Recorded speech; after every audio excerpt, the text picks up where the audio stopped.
Meeting, call to order the meeting of the Greenwood Common Council on Wednesday, September the 7th. You would please stand with me for the Pledge of Allegiance, and after the pledge, please remain standing. We'll be led in prayer this evening by David Owens, chaplain of the Otterbein Franklin Senior Life Community. I pledge allegiance to the flag of the United States of America and to the republic for which it stands, one nation, under God, indivisible, with liberty and justice for all. Let's pray. God of all, we know no sweeter knowledge than that you are with us as individuals and as communities. Lord, you are the Abrahamic faith. Celebrate that you are our shepherd. So tonight we ask you to be our shepherd and let us be your servants and your sheep, to be guided and assured that you are with us.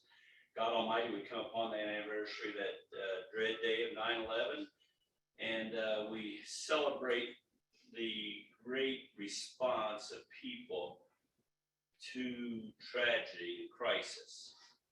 And we thank you for that, because we know that you walked with those folks in those towers and the Pentagon and otherwise that day in that Pennsylvania field.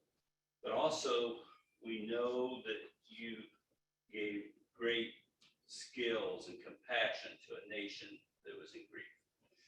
Remind us that you were their shepherd. Remind us that you are our shepherd tonight. Whatever comes our way, that you walk with us, whether it be big challenges or minute details, they're all part of your looking in upon us as your people. Walk with us as many communities that come together as a great community. Be with our counselors, be with our leadership, be with our first responders and all who work in the city of Greenwood, but also be with the people of Greenwood, that we might be assured that God Almighty is with us. Praise your name. Amen. Amen. Thank you. May be seated. Roll call. Bates, Present. Campbell, Here. Foster, Here. Gibson. Here. Hill. Here. Hopper. Here. Lexi. Here. Middleton. Here. Williams. Here. All right, we do have a quorum. All of you should have received copies of our minutes from the last regular meeting of August the 15th. Do I have a motion? So, motion by Mr. Bates, second by Mr. Lexi. Any additions, deletions, or corrections? Hearing none, then roll call on the minutes. Bates, Aye. Campbell, Aye. Foster, Aye.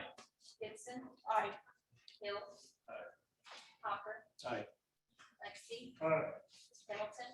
Aye. Williams. Abstain. Minutes are approved on a vote of 8-0 with one abstention. Reports, Corporation Council. Should have received the items semi-monthly on the SharePoint, and if you have questions, please let me know. All right. Any other controller at this time? Any other committee or board reports? Yes, Mr. Chairman, we did have a regular plan commission meeting last past Monday of the month, and we did do some business, old business.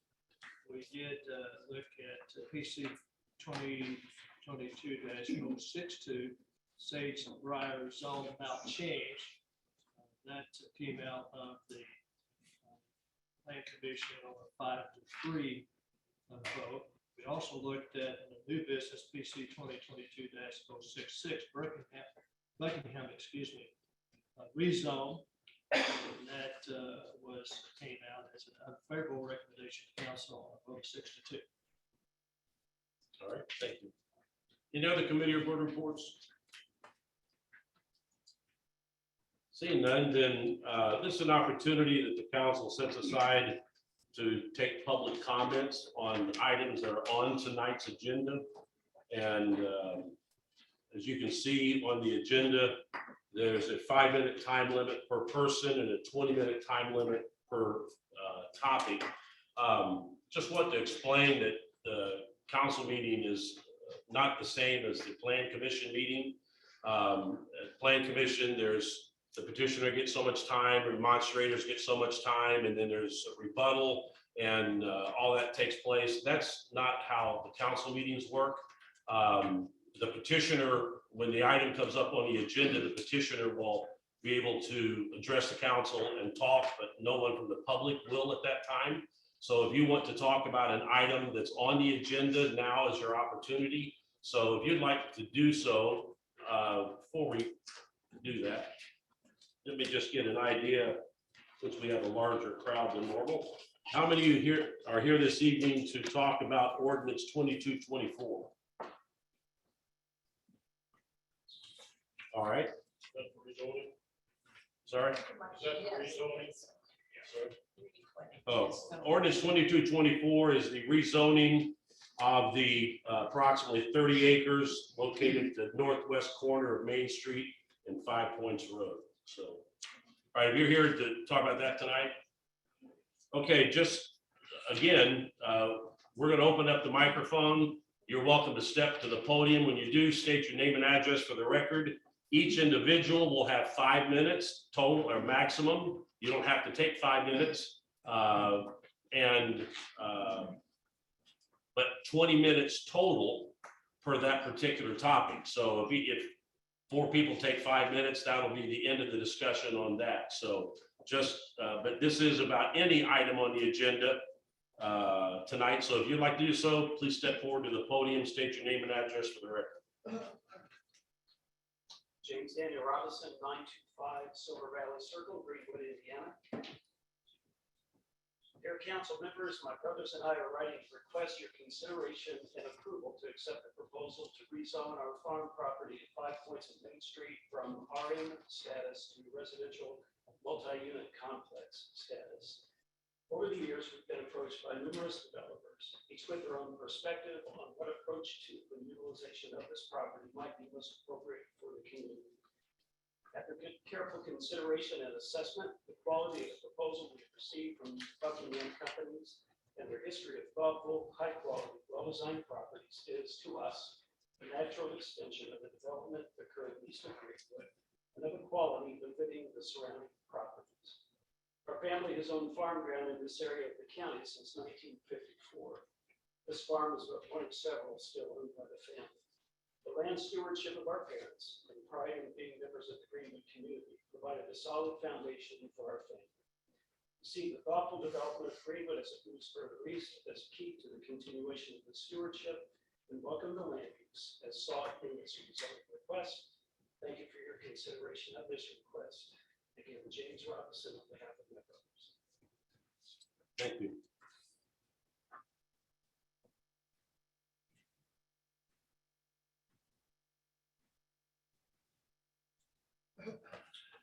My name is Gary Miller. I live at 3033 East Main Street, Greenwood, Indiana. I'm here representing the East of 65 Property Owners Association. We were an association about 20 years ago and kind of fell out of favor, but when these rezoning petitions came up, we kind of came back to life, as you can see from the crowd here tonight. The history of the East Side zone is it was commercial 20 years or so ago, which was established as commercial adjacent to Graham Road, multifamily adjacent to Combs Road, then townhomes and doubles, and then detached single family of 5 Points Road on the east city limit line. And that's how it developed. Commercial adjacent to Graham Road, apartments at Trotter's Point, Summit Point adjacent to Combs Road, then doubles on the west side of Rock Lane Ridge, then detached single family on the east side of Rock Lane Ridge. And this 50-acre parcel that we're talking about tonight, adjacent to Rock Lane Ridge, that was zoned single family residential. I think at the time it was R2 or R1. And then in 2020, it was again zoned and was made of RM. And that's as it should be. Now the developer wants to disrupt and put in 578 apartments in this single family zone land. The request is to leapfrog over the Rock Lane Ridge development of doubles and detached single family and again build apartments. This was not intended 20 years ago, and when the parcel was zoned R1, or 2 years ago, when it was again zoned RM, and it should not be now. No purpose is served placing 578 apartments in a single-family neighborhood other than development profit. Only the developer wants these apartments. The neighbors do not. Does this meet the statutory criteria for a rezoning? Let's look at that. In our opinion, it does not. Is it in compliance with the Greenwood Comprehensive Plan? It is not. The parcel is part of the vast east side areas designated as mixed-use master plan communities in the comprehensive plan. Not mixed use, but mixed-use master plan communities. The 32-acre apartment project is not a master plan community. The comprehensive plan does not provide for small mixed-use parcels. And this parcel is not so designated in the plan. Is it in conformity with the current character of the current structures and use? How can plopping 578 apartments in the middle of single-family residence be in conformity with the current character? Is it the most desirable use for the parcel? No. This city council just 2 years ago said single-family residential was the most desirable use when the present zoning code was passed. Cannot the residents and neighbors rely on that? The planning commission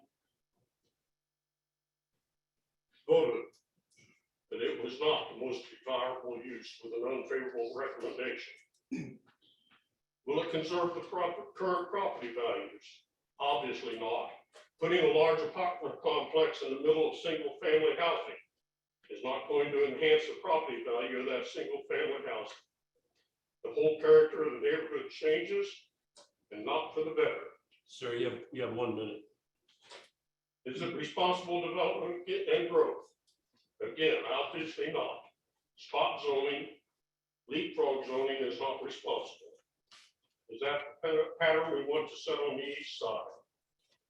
Homecoming, Rockland Ridge, and many large single-family estate-type homes have set the pattern for how Greenwood should develop. Don't disrupt it for this out-of-place project.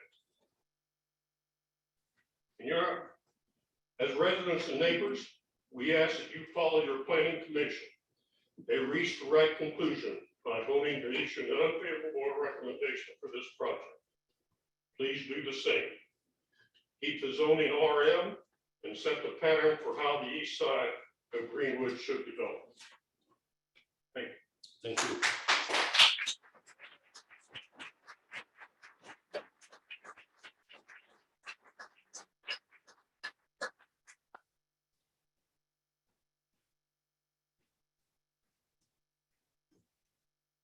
My name is Danette Morgan. I live at 704 North Matthews Road.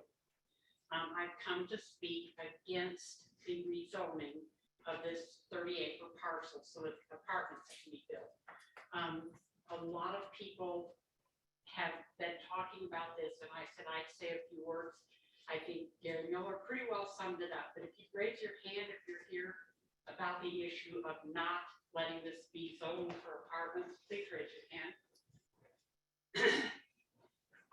Mr. Mayor, as I said, Gary Miller said pretty much everything that needed to be said about it, but I would like to just emphasize that the change from RM to RMC, according to the 20-29 ordinance that is being discussed tonight, would allow buildings to be built on instead of 7,700 square feet, it would allow for apartment buildings. And instead of being single-family homes, it would allow for apartment buildings to, but to me, the most astonishing thing is it would allow for a building in the height of up to 80 feet. And that's 6 stories, maybe more. I don't know of a 6-story building in Greenwood. I grew up here. I've never seen a 6-story building in Greenwood. So how it does not statutorily fit into the part that it matches the structures in the city. And I completely agree and want to underline that it's been beautifully developed. Apartments, single family, large lot, single family, Rock Lane Ridge, which are smaller, but still single family. And right now it's supposed to be single family, smaller, a little bit smaller lots. And that's the way it should develop. And I really appreciate the council taking the time to listen to us and listen to our concerns about this, because most of us have either lived out there for a long, long time or have recently moved out there because they want to be out in a suburban area, not close to apartments. Thank you so much. Thank you.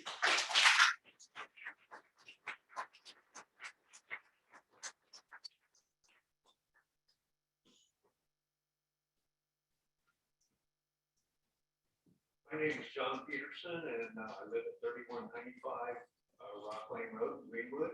And we are the first house after Main Street changes to Rock Lane Road. I agree that both of the previous speakers said most everything.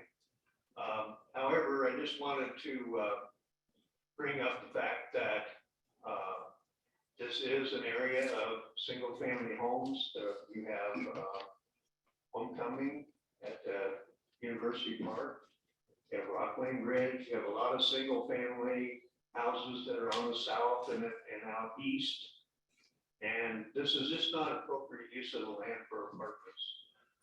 It kind of skips over and starts apartments again. And, you know, if we do that, where are they going to end?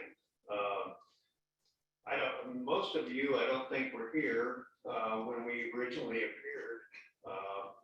But the council at that time promised the residents, we were all here, Gary, Kathy, myself, and we heard the council say there would be no apartments east of Holmes Road.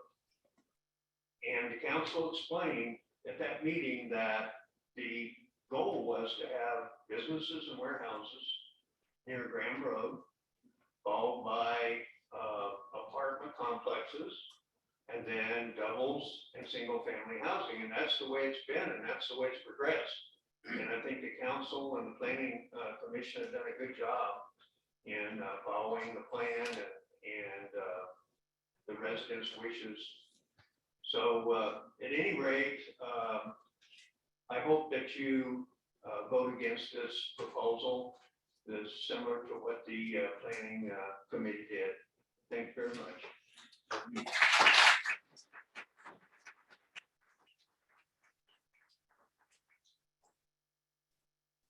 Anyone else? On any other topic or this one?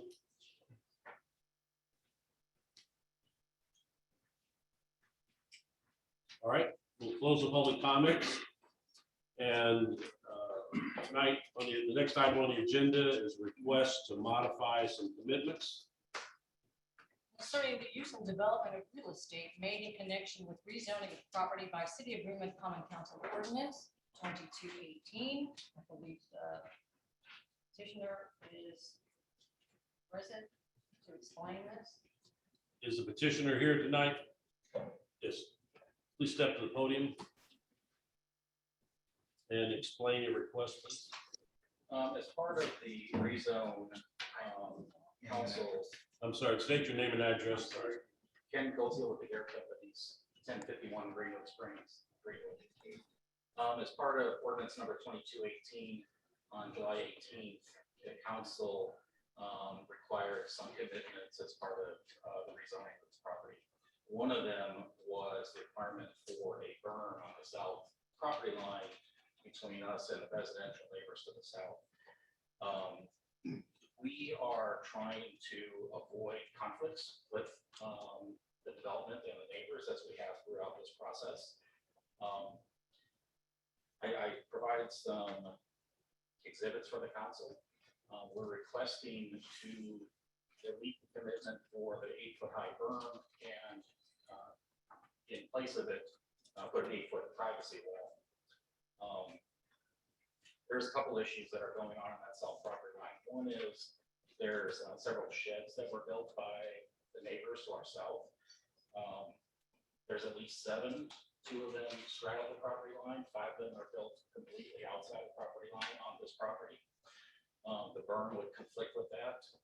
With a wall, we're gonna try and find a way that we can have those remain and work with the neighbors. There's also a very heavily dense tree buffer. And that tree buffer extends about 30 feet onto our property. To build the berm, we have to remove any trees that are on our property and significantly cut back any trees that overhang our property. If we put in the wall, I think we can provide as much privacy, and actually we can provide more, as you can see in the exhibits, and maintain not only those sheds, but the existing trees.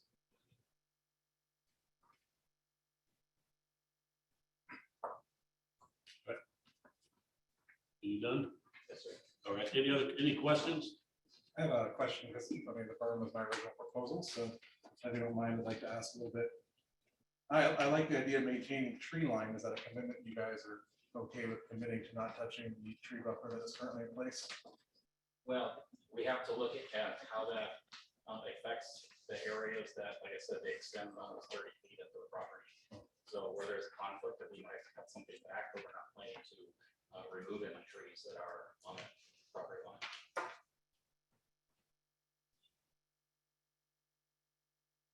So can't promise me that tomorrow you're not gonna find a reason that half the trees are gonna, is what you're saying. I don't plan to remove any trees that are on our side of the property line that are close to the property line.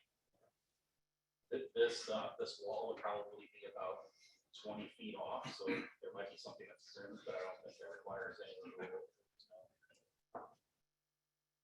So by preliminary, you do not feel that there'll be a reason to remove the tree buffer. I agree. And then I guess my only other question would be with I appreciate the visual with the wall and the kind of line of sight that we'd be looking at.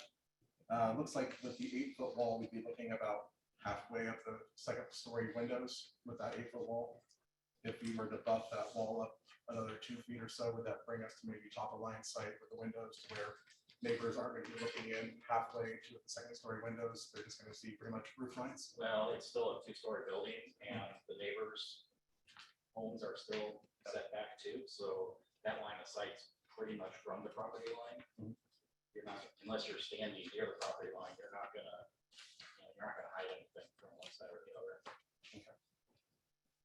So your projection there is with them standing exactly on the property line, not from Just direction. inside the neighbor's property, correct? Do you have a line of sight what would look like if they were standing from, I guess, a typical neighbor? That's all to scale, but it's gonna be, I mean, you're still gonna see a good part of the building. It's really, with the berm, you're not gonna really protect from sound. There's some visual. With the wall, we can reduce sound and or visual line of sight on the property.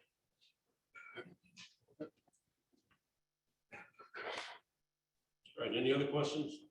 But it seems like with the wall, it would be more dense, so the neighbors would see much less of that side. If the trees stay in place, yes. No, I'm talking about the wall. Well, it's all relative, right? I think that the trees that exist cover probably about 80% of that boundary anyway. So the wall is just gonna be an addition. You may not even be able to see the wall for the trees in some areas. When you commit to planting a new tree, you have to cut one down or trim it severely. Yes. And we'll be adding trees with this property anyway. On that south side too. Okay. So in front of the wall, so you potentially could be trees, walls, trees. If we had to remove a tree on the other side of the wall from us, we would replace it with a tree on the other side of the wall.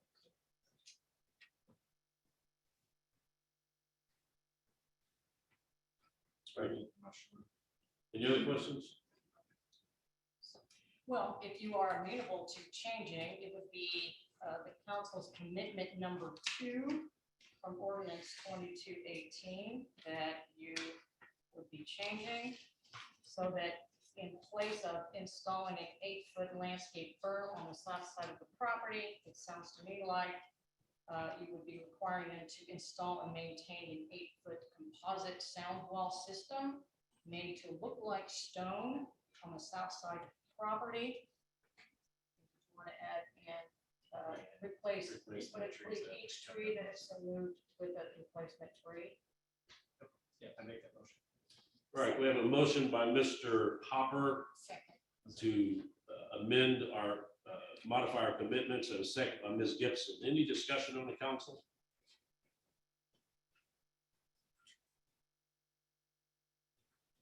All right, roll call on the motion to modify the commitments to ordinance 2218. Bates, Aye. Campbell, Aye. Foster, Aye. Gibson, Aye. Hill. Aye. Hopper. Aye. Lexi. Aye. Pendleton. Aye. Williams. Aye. Motion is to amend ordinance 2218 commitments is passed on a vote of 9-0. Thank you very much. Ordinances and resolutions. Notice with fit to consider. Ordinance number 2224, an ordinance to amend the official zoning map adopted by reference and unified development ordinance number 2029. Proposed rezoning of approximately 30 acres located at the northwest corner of Main Street and Five Points Road, Robinson CRF LLC property, sponsored by Bates. Do I have a motion? So moved. Motion by Mr. Lexi, a second. Second. Second by Mr. Hopper.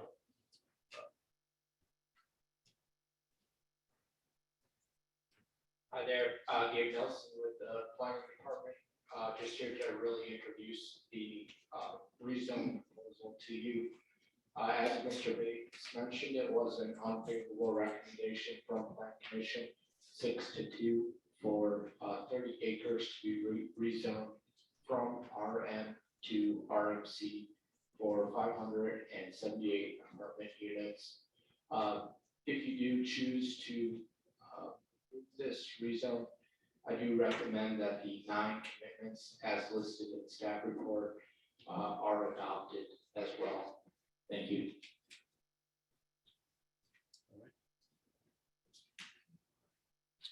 Brian?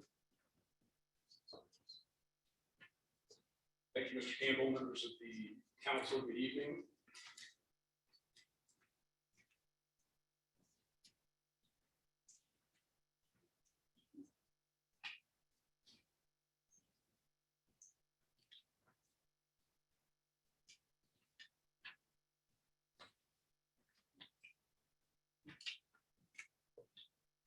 For the record, Eric Prime, Daily Law Firm, on behalf of your petitioner, Buckingham Companies, and the Robeson family, who are the owners of the property. You heard from Jim Robeson earlier on behalf of his family. What we're here about this evening is a rezoning of 30 out of 50 acres that are currently zoned residential medium. That's your most dense single-family residential classification. We're asking that 20 of those acres remain RM to allow for single-family development, and 30 of those acres be set aside as multifamily. Buckingham Companies, you may have some familiarity with, although they have not yet built anything in the Greenwood area. They do own and did construct the Alexander Hotel downtown and all of the multifamily areas around that building, and they've done quite a bit on the north side. They also are in many other states as well, but they are headquartered here in Indiana. In fact, their CEO is the Secretary of Commerce for the state of Indiana, Brad Chambers. So they are an Indiana-rooted company. In terms of your consideration and whether this is a company you would want to see come and operate in the city, they are totally vertically integrated, and that's the left slide there. And what that means is they do the development, they do the construction, they do the leasing, they do the management, they do the maintenance. All of those folks are going to be Buckingham employees. They don't farm any of this out to third parties. They don't buy or build facilities and then flip them. So they take great pride in ownership, and they are someone who the city of Greenwood could be very comfortable with having as a partner. The area that we're talking about is at the northwest corner of Five Points and Main Street. The area is, it's got the little blue line along the northern boundary. The parcel just to the north of that has a fairly heavy tree cover, is owned by Clark Pleasant Schools.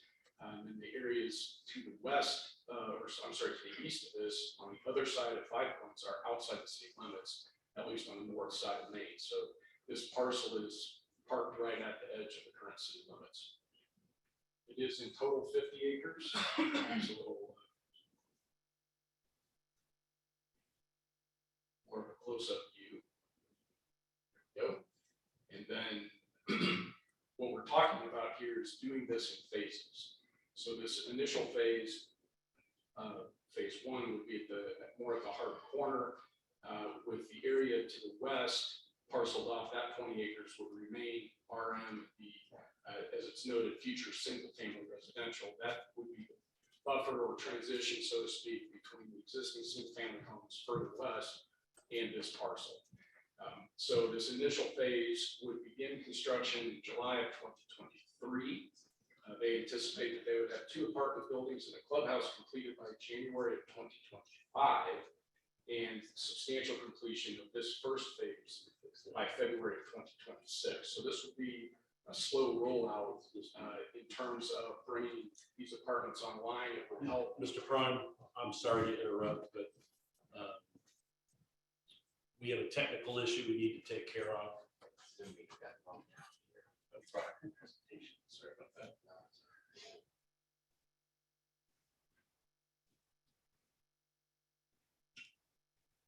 Tracy, do you have that?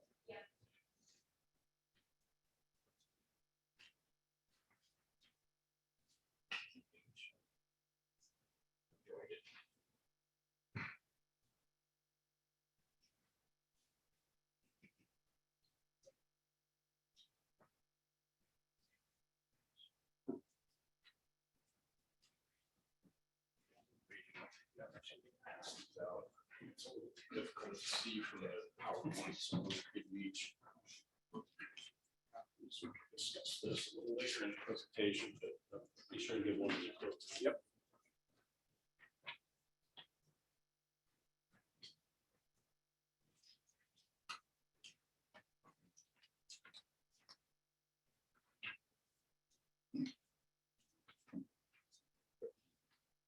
John, did you need more?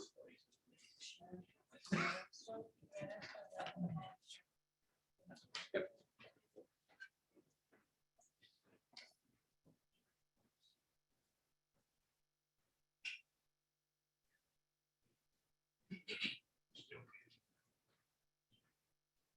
All right. So as I was saying, this phase one would be phased in very slowly, would not even be completed until February of 2026, which would give ample time for infrastructure and other improvements to take place. Those include the commitment requested by staff that Buckingham improve both Five Points and Main Street, which our own traffic study didn't indicate was needed, but we are willing to do so. So that will be substantial improvements to up the city standards for both Five Points and Main along those property lines. Then if, and only if, this first phase is successful, Buckingham is confident that it will be, they would then add phase two to the north. That would be another 204 units. Again, the construction timeline would be February of 2028, with substantial completion by February of 2030. So again, these would roll out in a very orderly manner, and it's not a situation where they're plunking down 500 apartment units tomorrow. These apartments are very, very high-end, high quality. These are some exterior shots of what they would look like. Ms. Morgan mentioned earlier the 8-story limit. None of our apartments are that high. They're all 3 stories, just like the one you see here. So nothing's going to exceed that. They will comply in all respects with the city's architectural standards. We will not be asking for any waivers. There will be no vinyl involved in these facilities. They are very, very well appointed inside, solid surface countertops, stainless steel appliances, all the trappings of a higher end home in these apartments. And they are geared toward the higher end of your rental market. They would be very equivalent to the Verge and the other Garrett properties that are the one that's just here being talked about, actually. So they would be along those lines. They all have clubhouses with very, very nice amenities, areas for their residents to host parties, equipment, exercise rooms, pool tables, lots of gathering spaces inside and out. Really take a lot of pride in the look of place and the home feel for their residents. And their residents are vetted very carefully. They go through a very substantial background check before agreeing to rent to folks. And then did not come up surprisingly, although it did at Planning Commission, about the traffic impact. We did do a traffic study. It did indicate that there needed to be some timing changes of the lights at Main and Graham and Main and Interstate, but did not recommend any other substantial road changes. But as I said, we are going to do that. We're going to improve 5 Points and Main Street to city standards, which they are not currently. That is a huge boon to the city to the tune of about $2.5 million at today's prices. So really the only way other than using your own budget funds to get this work done is either to ask a developer to do so or to use TIF funds. And your Eastside TIF is expanding into this area, and multifamily would be available to be considered for those tax increment financing funds. So it all kind of comes together. This is your future land use plan. And the orange area in which this property is located is indicated as a future mixed use area. The gentleman who spoke earlier did indicate, and the definition does say, it talks about a mixed use that would include commercial, multifamily, and residential. I'm here to tell you that if we had commercial lots in this thing, it would not be any more popular now because it simply complies. The area that I highlighted, though, reads that mixed-use developments within the area of interest should consist primarily of single and multifamily residential character. So it is anticipated that there will be other multifamily areas out there, and if you're going to do one, this is the one to do. Buckingham is a great partner, and they build a high-quality, high-rent value product that will be a value add to the city, both in terms of housing stock and assessed value. And I already did the statutory criteria of the Planning Commission, so I will defer that sake of brevity. All right, any questions for Eric? I guess first, why do we need apartments? Why do we need this at all? The demand is there. The Verge shows that. The demand at this level is there. It's a discussion for another day about whether or not we need more entry-level apartments. I think that's needed as well, but that's not what this is. These are high-end market rate apartments, and the Verge has been basically sold out since day one. That market is hot, and there are a lot of folks who are either empty nesters or single workers who don't want the maintenance hassle, don't want a yard. They just want to be able to turn their key and go to work, or turn their key and go on vacation. And we are absolutely, and I keep using the word bullish, but Buckingham is bullish on Greenwood. They've done their market research. They believe that these apartments will lease up very quickly, and that they will stay on those timelines and be on to phase 2. I get maybe a second question, maybe a comment. You painted out this map that shows all the various TIF and allocation areas. I don't know if the folks in the audience have seen this. I'm assuming, raise your hand if you actually live in Greenwood. How many of you actually outside the city limits? Okay. So this map shows a TIF district that the county has put over here. The county is telling you right now that they want that to all be industrial out there. They want it to be warehouses. They want distribution. They want to tip it. You don't get tip from houses. So they're not telling you that houses are going to go out there. They are telling you that industrial warehouses, things of that nature are going to go out there. So back to my question. That was the comment part. Now the question. Let's say we did want to put apartments and then move to the less dense, the single family, and then the larger. Why do we have it opposite the Jenga map there? You had the single family right there, then the multifamily. Why do we do it that way? Just for Yeah, it's the ground that's available, and that particular parcel is identified because it's got 3 ways of ingress and egress. They can either go north on 5 Points to the county line, they can go west on Main Street to Graham and up to that stoplight, or they can go on out Main. So in terms of traffic flow, they thought that particular parcel made a lot of sense. How far is this property from the newly formed Johnson County allocation area typically? I think it's 5 properties to the east from this property. It just. So it's a mile or so or less? Less, I would think. And that's really the issue. That's the reason I handed out that map, is the blue wall, so to speak, that's been put up severely constrains what the city can do in terms of expansion and annexation. This parcel is the last furthest east on the north side of Main Street at Main. It does carve out a little bit up at county line, but in terms of the Main Street corridor, that's the furthest east you go on the north side of Main. And as Mr. Hopper pointed out, it's currently zoned RM, so they could put in hundreds of single-family homes, but you can't TIF those. They don't generate any TIF funds. The multifamily component, however, can be. And that is something that I wanted you to see. I wanted you to see that map so that you can consider, for the good of the city, where your expansion capabilities or opportunities lie, and there aren't very many left on this edge of the city. All right, any other questions, Mr. Prime? I have a question, maybe not for Mr. Prime, but I think you made the comment that Buckingham stays involved through all the different sections of planning and all of that. Could someone speak to how they stay involved once the property is completed and there's residents there?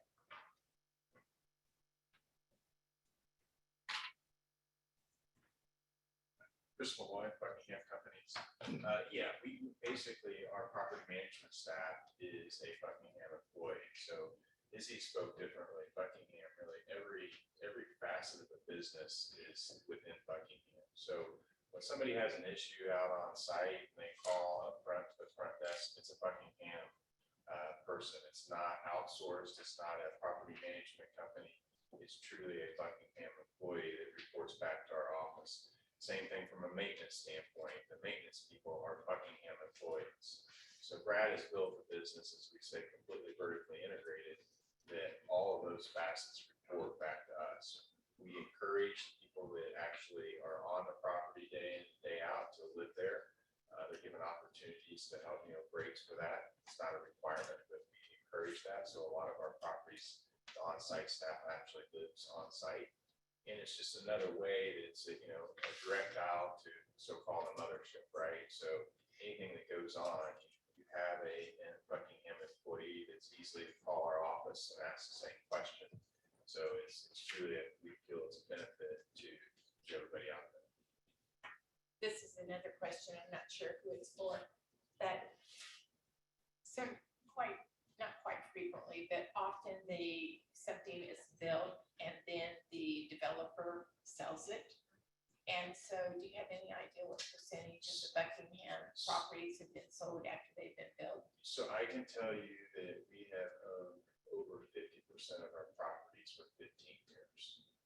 That is pretty, not a standard situation out there. Most people sell and flip before they're done or right after. Mr. Chambers has built his company by retaining ownership of the properties. So, our office is down at 10th and Meridian. Brad has bought up pretty much everything around it. We own all sorts of buildings. And so to get Brad to sell something is like pulling teeth. Not to say that it wouldn't happen, but he really, truly likes the one. Right, any other questions? I don't necessarily have a question, but it's more to something Mr. Hopper brought up about Y apartments, and has nothing to do with Buckingham. I'm sure it's a great product. Not concerned about that. But something that we were handed during the meet and confer committees was a breakdown of neighborhoods and apartments that are being built. And in that, under construction or planned are about 2,000 units of apartments in Greenwood city limits. So why do we need potentially 600 more? Part of that, Mr. Pendleton, is the backlog that was created by the old zoning ordinance. There was a provision put into the old ordinance that required 100% brick or masonry on any multifamily new build at that time. And that was an impossible standard. And I think it was known at the time by the person who championed that that was an impossible standard, but it put a complete stop on all multifamily development in Greenwood. When the new UDO came in, that pent up backlog is now the demand that's out there is being serviced. All right, any other questions? All right, just clarification to make sure. Mr. Nelson said that if we adopted this, that we should include the 9 commitments that were recommended by staff at the Plan Commission meeting. I believe all 9 of those are listed in our ordinance. Is that correct? All right. Well, no, they're already listed. Yeah, they're already in there. That's what I wanted to make sure. All right, any other comments or questions on the council? Yes, Mr. Hosmer. I'm just looking to make sure vinyl's not in here. No, I see it.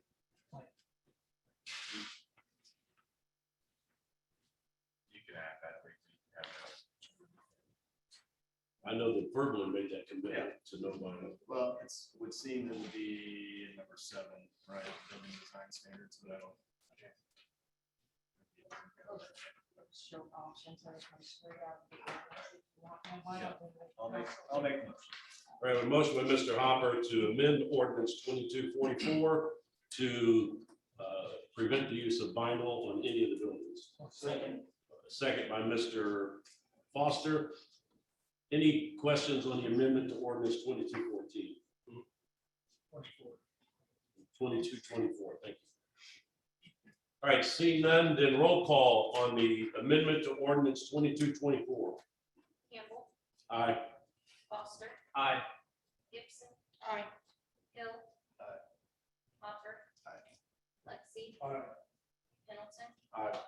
Williams. Aye. Bates. Aye. Ordinance 2224 is amended on a vote of 9-0. Any further discussion on ordinance 2224 as amended? Hearing none, then roll call, ordinance 2224 as amended. Foster. Aye. Gibson. Aye. Hill. Aye. Hopper. Aye. Lexi. Aye. Pendleton. Nay. Williams. Nay. Bates. Nay. Campbell. Aye. Ordinance 2224 passes on a vote of 6-3. First reading, ordinance 2222. An ordinance amending the 2022 salary ordinance, common council ordinance number 2137 to add position of part-time bargaining located in the Department of Stormwater Management and to change the period for the title in the department, sponsored by the. Do I have a motion? Motion, Mr. Hopper, second. Second by Ms. Gibson. Any discussion or anybody want to talk about ordinance 2222? All right, any questions, discussion on the council? Hearing none, then roll call, ordinance 2222, first reading. Gibson. Aye. Hill. Aye. Hopper. Aye. Lexi. Pendleton. Aye. Williams. Aye. Bates. Aye. Campbell. Aye. Foster. Aye. Ordinance 2222 passes first reading 9-0. Second reading, resolution 2218. A resolution of the common council of the city of Greenwood, Indiana, approving certain amendments to the East Side Economic Development Area, sponsored by Campbell and Hopper. Do I have a motion? Motion, Mr. Hopper, second. Second. Second by Mr. Foster. Any discussion? Well, I do have a recommended amendment. When this was introduced and had its first reading, we had not adopted your resolution form. And so it passed first reading with the signatures of all of the members still on it. and I think that you do not want it in that format, so I'm going to recommend a motion to delete the council signatures and attestation clause that is in there and insert the attestation reflecting the votes that are in conformance with the resolution form adopted. Mr. President, I move that. We would know that this was the last one we're gonna sign. We didn't know that last time. I kind of thought last time, but. All right, we have a motion by Mr. Foster to amend ordinance or resolution 2218, second by Ms. Gibson. Any discussion on the amendment? Okay, what's the amendment again? Just to clarify. Simply to change the form to the new form that we adopted. So we're changing. We approved it on first reading under the old form. Right. And so on the You second actually reading, have a new format it's supposed to comply with. It takes all of your signature lines off and has the actual vote tally with how you voted. But if we started with that one, should we finish with that one? well, Well, you now actually have I a mean, you new know, it's form like- is supposed to conform It's to. like changing horses in the middle of the street. I mean, it's Yeah, not well- like it's, you have legally non-conforming like it's grandfather. You now To have a be form that it doesn't comply with. it doesn't I recommend comply you to change the it. current form. I just think we ought to complete it the way we started. It's just my opinion. All right, any other discussion on the amendment to resolution 2218? I just recommend it. All right, hearing none, then roll call on the amendment to resolution 2218. Bill. Hopper. Lexi. All right. Pendleton. Aye. Williams. Aye. Bates. Nay. Campbell. Aye. Foster. Aye. Gibson. Aye. Or the resolution 2218 is amended on a vote of 8-1. Any discussion, further discussion on resolution 2218 as amended? Hearing none, then roll call, resolution 2218, second reading as amended. Hopper. Aye. Lexi. Aye. Pendleton. Aye. Williams. Aye. Bates. Aye. Campbell. Aye. Foster. Aye. Gibson. Aye. Hill. Resolution 2218 as amended passes second reading on a vote of 9-0. New business, introduction of new ordinances and resolutions. An ordinance amending the 2022 salary ordinance, common council ordinance number 2137 to change technician positions and amend technician salaries in the information technology department sponsored by Campbell. Anybody here like to talk about this? Because since there's a request for suspension through second reading.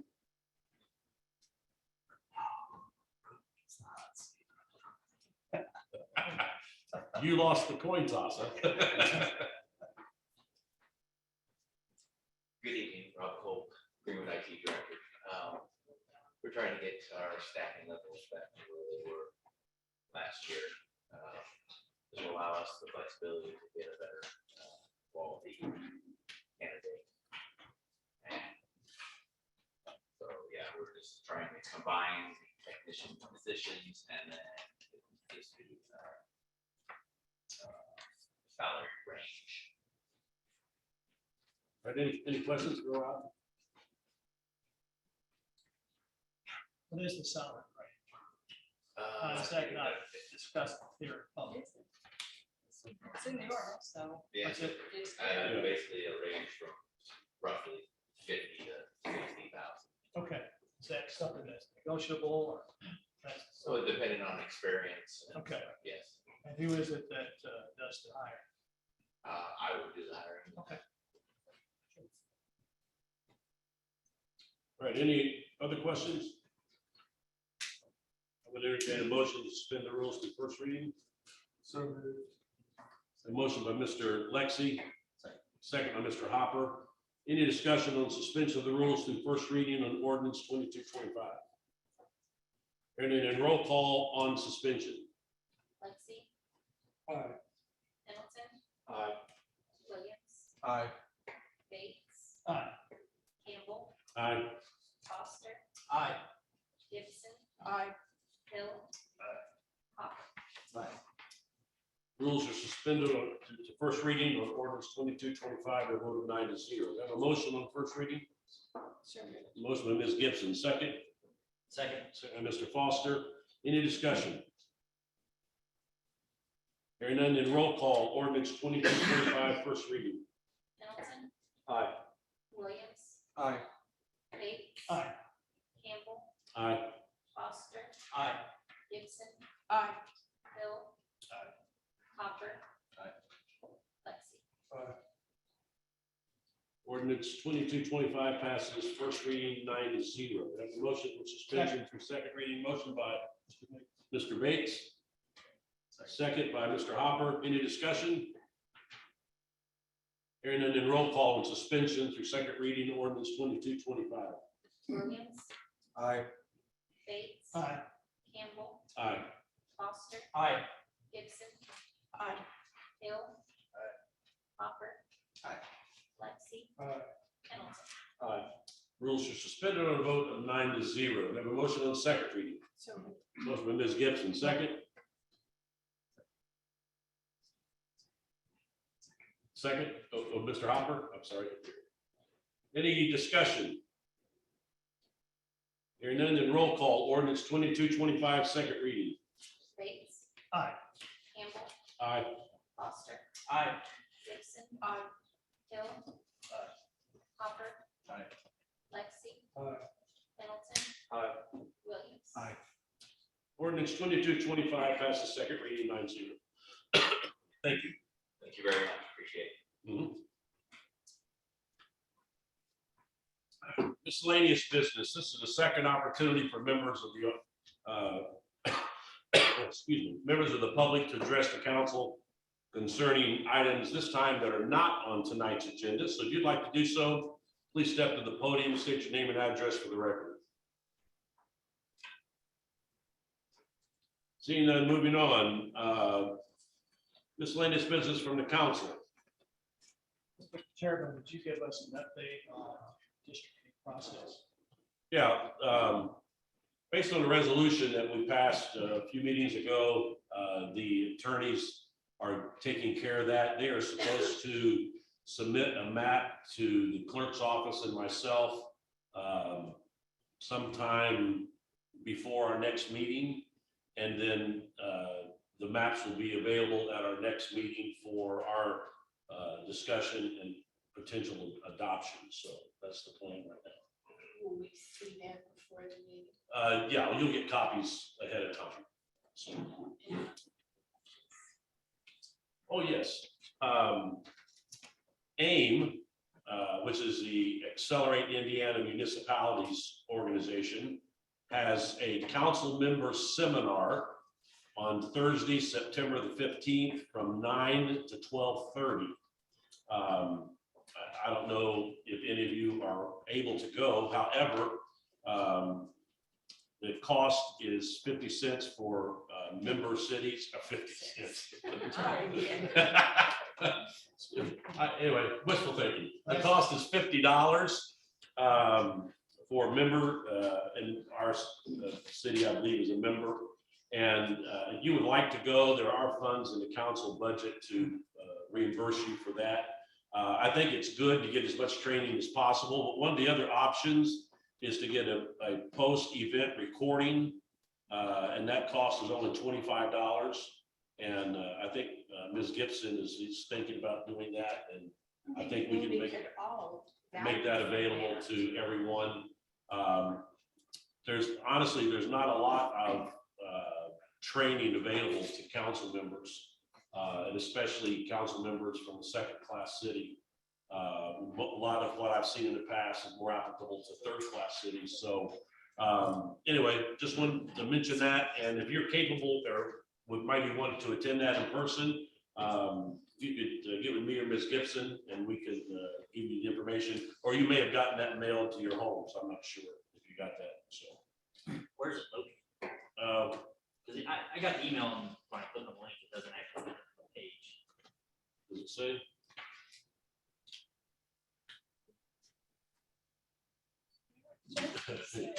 No, it doesn't say. It's top secret. Yeah.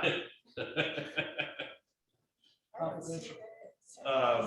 Anyway, we will find out if you're interested in going. So, Yeah, I'll pay $50 to find out. yeah. Yeah, might be a scam. But you get reimbursed. Okay, yeah, we'll reimburse you the $50. All right. Any other miscellaneous business from the council? I got one. Yeah. So I don't know, I know a few of us know, maybe not everybody up here, we almost had another truck stop in Greenwood. At the last BZA meeting, vote was 2-3 against it, but it was close. And that worries me because, not 2 years ago, we looked at our ordinance and passed the UDO and decided we didn't want truck stops there, which I think is good. This was at Main Street and I-65, kind of that little triangular piece that's right there, right off the exit. Planning commission, or planning department gave it a favorable recommendation, which I suppose in the scheme of things, that's what they're supposed to do, right? Truck stop's supposed to go right next to the interstate, and that's cool. That's what planning normally is, traditional planning. I just think we need to do better as Greenwood. I mean, these are the gateways to our cities, and it's not our fault, none of us were here, but it's not great, right? And we have one piece that's empty that we can do something different and better with. I don't know if there are other pieces of land that perhaps and I don't want to say missed, because clearly we said no truck stops there, so they had to go to the BZA, but we're one person away deciding, yes, there is going to be a truck stop there, which concerns me. Welcome center. What's that? A welcome center? Yeah, have put in. City have buy the land. I don't know, there's that. So I don't know if they're, Mr. Goodman, he's not here today, but he's got a gas station right next to his house, and had we known there was a gas station that was gonna go in there, but clearly I think we would have rezoned that to something that wouldn't have allowed it. And then, of course, they can always make the BZA and get variance. I think our variance procedures are, I don't think they're used to the intent of what the law says they were supposed to be used for. I think they're more used for, your zoning says we can't have a truck stop and we want one, so we use it, not so much. I have an odd shaped piece of land, our setbacks aren't what they can be, can I have a variance from that, which is what I think the zoning rules are for, that you could easy for.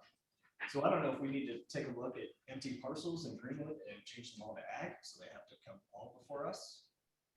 But certainly any property that's, as visible as the one at Main and I-65, it just scares me that somebody can go to the BZA and get anything put in there that they want without us having any And say. you really didn't have a feel during that meeting that wasn't going to pass. I mean, it was scary. Well, I can't figure that anybody's filing for a variance. Sure. Doesn't mean to be approved. Right. And anyone can come and file something. I agree. How's our appointees? If they were zoned ag though, they would have to come to the council for a rezoning. And, I think we would get pushed back. but we might, but The theory always is this $500,000 per acre piece of land is now not worth that because it's no longer industrial medium. I mean, that's garbage. I don't believe. Yeah. So. I think they can get it if it's the right development. I think they can get it. Just a thought. the Something for us to think about. Yep.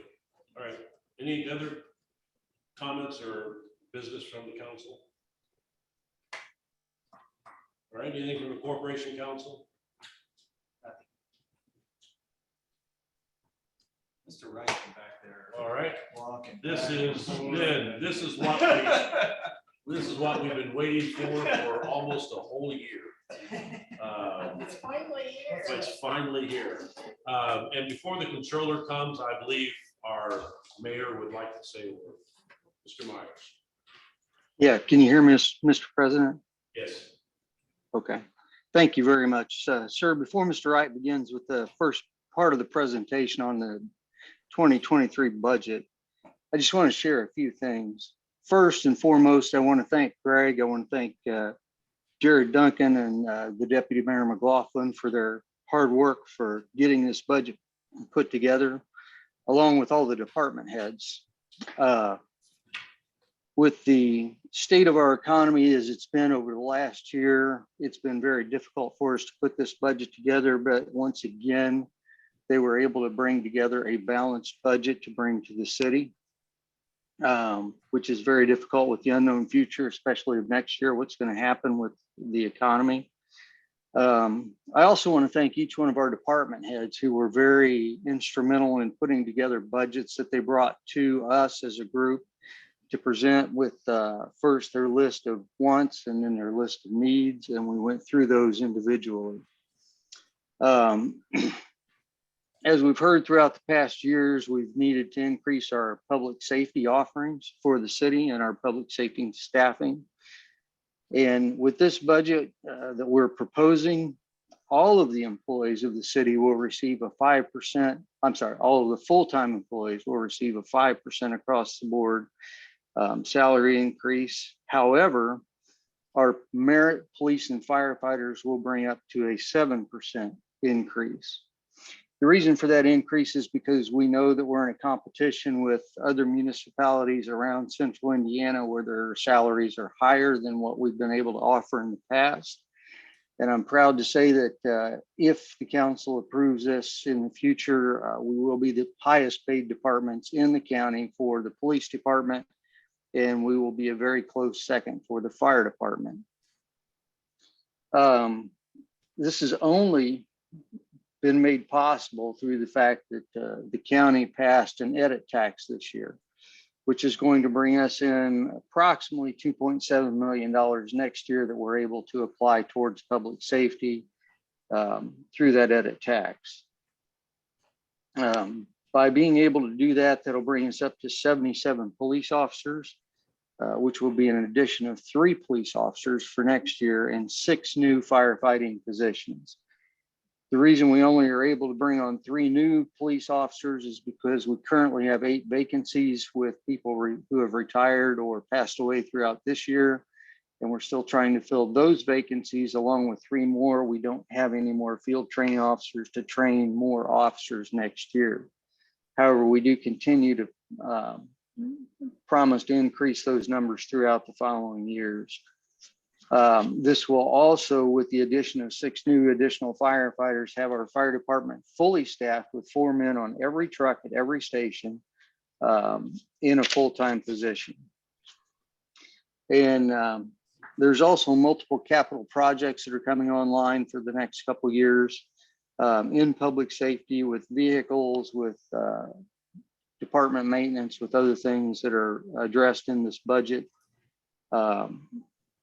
And that'll be proposed to you here in just a minute by Mr. Wright. If you have any further questions for these budgets, I ask you to let Mr. Wright speak through those, and then both chiefs are here tonight to discuss and answer any questions the council might have. Thank you, sir. Thank you, Mr. Mayor. Mr. Wright. Good evening, everyone.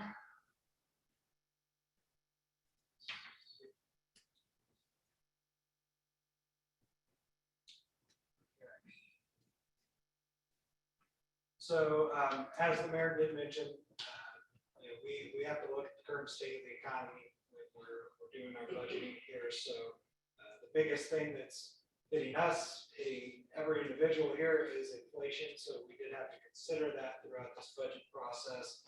We tried to make sure that all the departments were able to adjust for that, contact their vendors, see if there's any anticipated increases that they need to worry about going on. We're going to have to just keep on top of that throughout next year. You may see us back asking for an additional appropriation if there is another big jump in something like fuel prices. We got really tight this year when they went up high. Fortunately, we had planned ahead for some increases. The next item I mentioned is the interest earnings. In 2019, those were a pretty significant revenue for us. In 2020, they were a quarter of what we got in 19. They're finally starting to come back a little bit. We have a lot of cash reserves that are tied up in debt service reserves, but we can invest those and get income for our general fund. So we hope to see that coming back this year some. The mayor did mention the edit economic development income tax that was passed by the county. Our estimate in the budget is conservative at $2 million. If it comes in higher, we'll adjust for that. But we didn't want to overpromise in the first year until we see what collections actually look like. similar to what we did with the food and beverage tax. The net assessed values, amazing growth this year, 20% over the current net assessed values. Biggest piece of that is because of the current real estate market. The assessed values are supposed to be based on sale prices, market rate prices. So as the market inflates, our NAVs are going up. I don't know what's going to happen with that going forward. So we'll ride the wave while we have it. Public safety was a big part of the budget this year. It was a big talking point throughout the budget process. The overall budget in fire department is up 25% from 2022. The overall PD budget is up 19% from 2022. Part of that disparity is that the PD health insurance is captured under Board of Works and not under PD because they are both out of the general fund. So as was mentioned, we are proposing a 7% salary increase for firefighters and police officers. There was also an increase to the PERF rate from 17.5% to 18.5%. That is determined by PERF. That goes into the retirement fund for those officers. Our health insurance renewal in April of this year was up 26%. That was driven partly by our claims volume and then partly by the additional staffing that we brought on in the last year. So we had to capture that in this budget because we did not anticipate that much in the 2022 budget. We mentioned fuel estimates. We are estimating high on fuel because of what happened this year. We bumped that estimate up. You'll see that throughout the budget process here. And then finally, we are looking to propose a general obligation bond issue as we did last year to fund some capital, including 60 new police explorers and also a new fire engine. And you'll see that later in the budget presentation. The bond proceeds and expenditures are not part of your actual budget ordinance because that is part of the bond ordinance that will be introduced at the next meeting. So we'll discuss that a little bit as we get into it. Couple items to note. The statewide growth quotient this year was 5%. The way that's calculated is they look at the past 6 years of non-farm income, and it's an average of that. Basically, a lot of the last recession has now fallen off of that number. So we're capturing the past several years of good growth. That growth quotient plus the financial institutions tax, auto excise tax, and commercial vehicle excise tax, which follow the property taxes, will equate to an additional approximately $793,000 for us this year. At the next meeting, we'll also be introducing an ordinance for a permanent levy appeal. Based on our assessed value growth, which I'll show you a slide here in a little bit that shows how much growth we've seen over the past 3 years, we would qualify to increase our levy. The way that appeal works is they look at your last 3 years of NAV.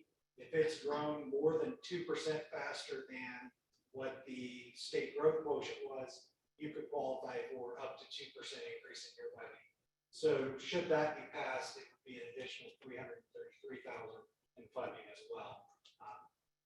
That is included in our current revenue projections. Because of the growth we've seen in NAV, there wouldn't be any kind of a tax rate increase associated with it.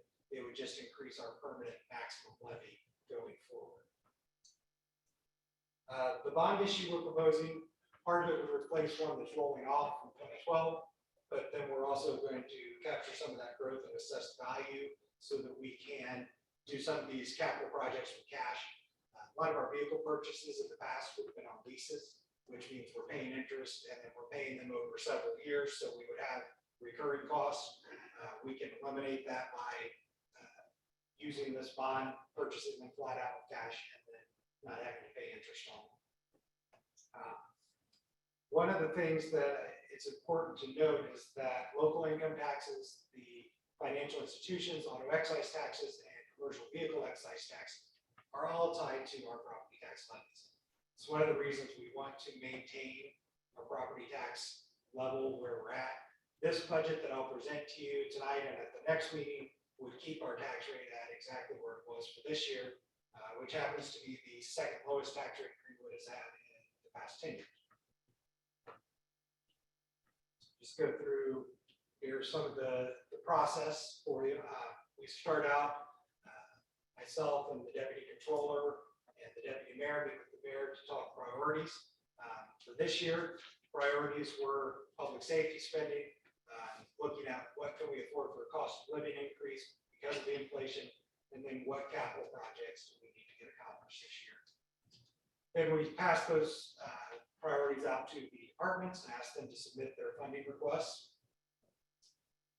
We use those, we meet with each department. Several counselors actually attended these meetings with us this year. We very much appreciate you coming to those. And you see, we go through line by line, try and get a feel for what the needs are. And I put together the preliminary budget and go to the mayor with that, make sure he's okay with the numbers. And then this is the budget that comes out of that I will then ask you in the next several meetings to review and approve. It's the last meeting of October. Calendar wise, got tonight's. At our next meeting, we'll have the official introduction of the budget, as well as the presentation of the second half of the departments. We'll have the salary ordinance introduction, the levy appeal ordinance introduction I discussed. We also intend to have the bond ordinance introduced. We'll have the budget work papers that will have all the calculations and the documentation how we came to these numbers. The CIP will be included in those documentation. Then we'll have first reading and public hearing on October 3rd, and then second reading and adoption at the October 17th meeting. Statutorily, we are required to have the budget adopted and submitted to the DLGF by the 1st of November. So our approach in doing the budget really is first and foremost to rely on our department heads to tell us what it takes to run their department. As a controller, I can tell you what it takes to run the finance department. I don't know what it takes to run a police department or a parks department. I have to rely on these guys to tell me what they need. So that's our first and foremost goal, is to get what they need in place. Next, we look at the CIP, the capital investment plan. That plan, we work on that. We meet bi-weekly to update the capital projects. And then we meet quarterly to go through and add new capital projects. So we keep up on that, and we try to make sure then that whatever is slated for the current year's needs and capital gets into the budget. This year, more so than ever, inflation is an impact we have to consider. We do always look for opportunities for efficiencies. We get a little later in the presentation, I'll talk about one of those that we did find that both will improve services and generate some savings in the budget. 5 and 6 go hand in hand. First and foremost, our operating spending, that is our regular recurring costs, should always be balanced with the receipts we have. Because we know those have to happen every year. We can't spend down cash for those items and expect to be solvent in the future. So first and foremost, we never want to exceed our receipts with our operating spending. Then we look at what do we have left from receipts, and then what are our capital needs, and how much of our cash on hand will be spent down. When we do that, and I'll show you that on night 2 in some of the budget work papers, we look at those cash balances and see if it would spend them to an acceptable level, or if we need to reevaluate that capital plan. Priority-wise, operational excellence kind of touches all 4 of these areas, but what we're really looking at, public safety, infrastructure, economic development, quality of life, and then how we can do those better and generate better service and better savings. Net assessed value. this is probably the biggest increase that we'll see, probably for most of us over here, I think. This is significant. And you can see actually that since 2012, that number has been growing exponentially. In fact, if you look back to 2011, our net assessed value since 2011 has gone up by 92%. So the value of property in the city of Greenwood has nearly doubled since 2011. Our 2023 assessed value is $3,757,898,587. For the fire operating fund, that number is $3,069,502,377, because there is one taxing district that is not included in the fire operating fund. It is actually serviced under the White River Township. So that does affect the rate of that fund in comparison to the rates for the rest of these. Historically, as I mentioned, this tax rate, which was the 2022 rate that we're going to keep flat for 23, is the second lowest that Greenwood has had in the past 10 years. It is one of the lowest in the state. For a city of our size, it is the lowest in the state. So we are doing more with less. Tax cap wise,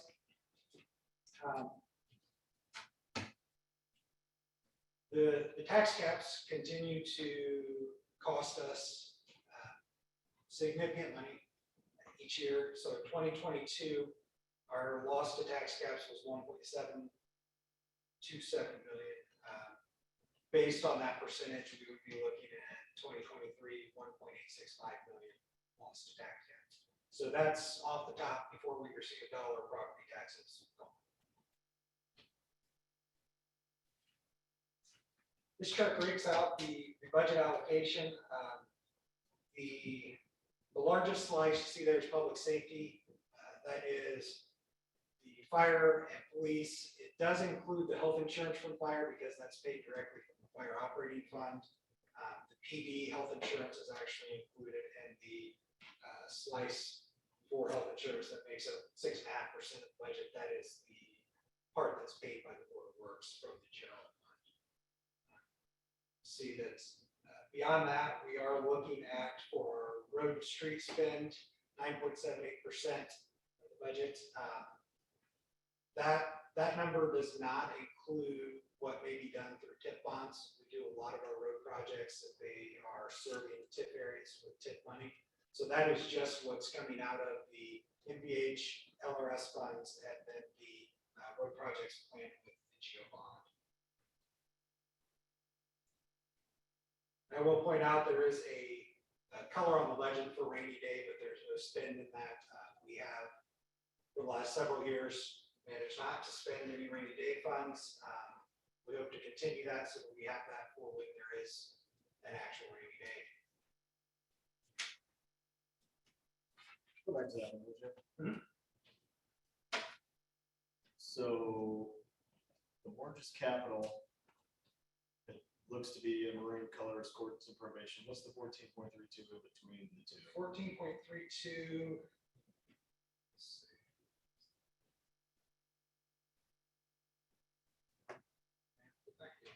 Okay. I'll have to double check that.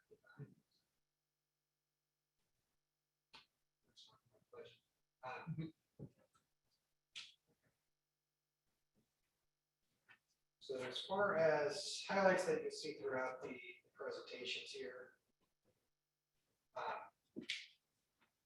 7% salary increases for merit positions, 5% for other full-time positions. We do have a total of 16 new positions planned for this year's budget. 3 new probationary police officers, 6 new probationary firefighters, a truck driver, labor, and waste management, maintenance supervisor, and crew, grounds maintenance workers in parks, converting a part-time position in parks at the Freedom Springs to a full-time position, the aquatics coordinator. converting a position, utility building office, that receptionist building assistant position will become a full-time position. Part of that is retention. It's getting very difficult to keep people in that position. And that one is paid through the utilities. And then a full-time code enforcement officer position in Board of Works. That again is driven by both the growth in the city and the retention needs. It's hard to get somebody just for part-time.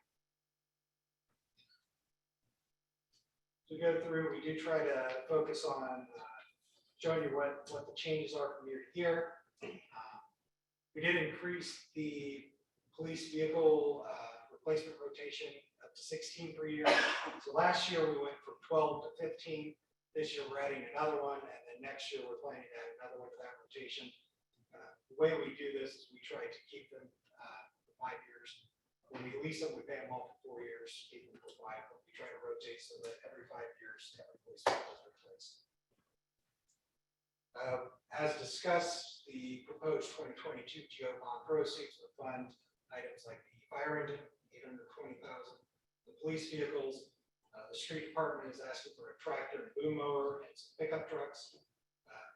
Parks department, we have utility tractors, mowers, a couple pickup trucks, and a transit van for the recreation department. Additionally, we would be looking to start an annual sidewalk repair replacement program. The goal is to take large swaths of the city and do the sidewalks.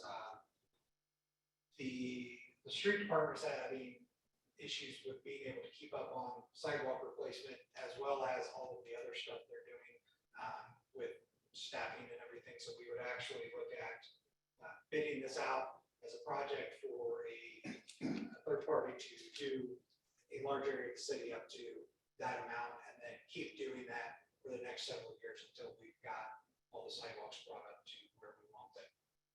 Additionally, we would use $1 million of this bond for community crossings match, which means we get $2 million worth of paving.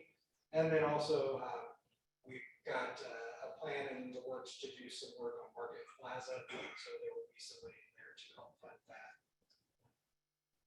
We did take out any one-time capital objects from the 2022 budget. So that is some of the changes you'll see. And then as discussed, we do want to balance. So the blue slice here is our revenue projection, $62.948 million. The operating spending, those are regular recurring costs, like salaries, supplies, services and charges from third-party vendors, $62,067,000.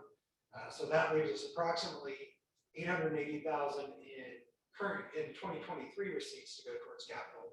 And then the rest of that capital budget, totaling $2.3 million, would be from cash on hand. So we really try to make sure every year that regular recurring is covered by current year receipts. This, again, this receipts and expenditure number does not include the bond because that is not part of the state approved budget. It's going to be on a separate ordinance, and you'll see that coming to you next meeting. So what I want to get into here is to get into some of the departmental budgets. I did send out to everybody a link to the website we're using to share the budgets this year. It does include a lot of the things you would have seen in prior years' budget presentations. We tried to make sure that we covered all of those same items, but put it into a more easily digestible format. Do have department heads that are on tonight's list here to answer any questions if it's not something that we have discussed in our meetings previously. So I'm going to jump to the city website. I want to use this to also show everyone how to get to and navigate through the site. So under government, if you go to city departments, finance page, we have a link to the annual budget, 2023 proposed annual budget. It's going to bring up this page. You see gentleman from the airport right there at the top. And you would scroll through this, you can find any department of the city on this list and see their budgets. So the first one that we're gonna look at is the police department. So the police department does actually encompass police department, police merit commission, police pension. This page has both their general fund impact and their impact across multiple funds, and I'll show you how you can find all of that. At the top here, you'll see the summary of changes. 7% increase we talked about. We are looking to add a new civilian position, be a watch commander position. This is creating one of those openings that the mayor discussed from current positions. So this person is currently an officer, would go to the civilian position, open up an actual officer position, and then be able to add another officer there. The 3 new probationary positions, the associated pension benefit that I discussed that's gone up, longevity and clothing allowances have increased. We did make some changes to the technical specialty pays, which you'll see in the salary ordinance. Specifically targeting some of the things like the field training officers, trying to recruit more of them by increasing that pay. There are a handful of other items. There's also an increase to the overtime budget. We're looking at having police presence at the concerts at the amphitheater. The Parks Department would in fact reimburse, so there is a offsetting revenue included in this for that from the Parks Department. In the supplies area, fuel budget is the biggest piece. Right now, we're estimating fuel, worst case scenario, $6 per gallon for unleaded, $6.50 per gallon for diesel. We're going to see that across every single budget. In the 2022 budget, we were at $5 and $5.50. We got really close to that. In fact, I think on diesel, we actually surpassed that a couple times this year. The flock license plate reader cameras, that line item changed. It's now a service. We don't buy the cameras flat out. It's no longer supplied. We contract with the company. They put in the cameras and the monitoring then is part of that contract as well. So that appears in services and charges now. And then there was some reductions in the evidence processing, storage supplies line item as well. Finally, the increase in services and charges. Utilities, I'm sure you've seen on the news all of the increases in electric utility. So we expect that we're going to get hit with that as well.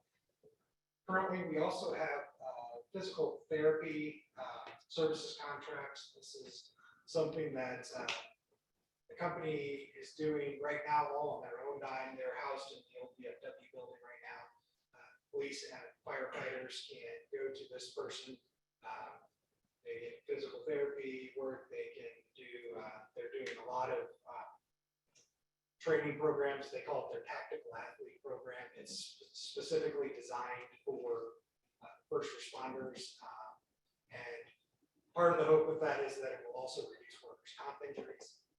It will catch some of those things sooner, get them treated cheaper because it's covered under this contract rather than them going to, say, an emergency room or going to a physician's office and charging it to the insurance. So we're hoping to see some savings on the insurance as well.